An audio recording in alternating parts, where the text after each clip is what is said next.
Well, hi there folks, it's Matt Hayson here looking at this week's property market. Now this weekend we close out the month of November and there are a lot of properties that are due to go under the hammer both locally and across the Sydney market. When we look at the auction clearance rate last week, it was up, but it was still sub 50%. It landed at 48.8% for the week. So that suggests to us that there's still many sellers that are conceding on price in order to find a buyer before Christmas. Now according to CoreLogic data, Sydney values are currently down by 11.1% since May. But the good news is the rate of the decline is actually starting to moderate. When we look at the last 3-month trend, the annualized rate of decline for Sydney property prices is sitting at 17%. At one point, it was as high as 23%.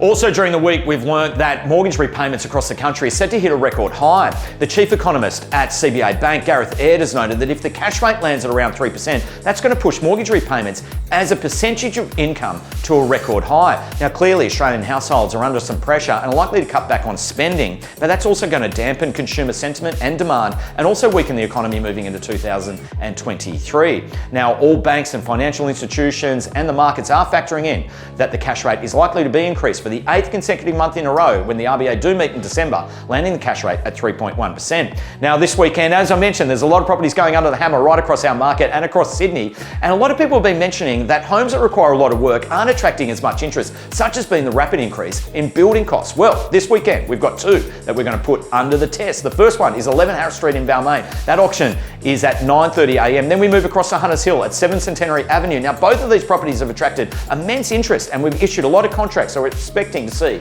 competitive bidding. So we'll be interested to see how both of those auctions unfold. Folks, that's what's going down in and around the property market this week. Thanks so much for watching. Enjoy yourself out there and I look forward to seeing you next week.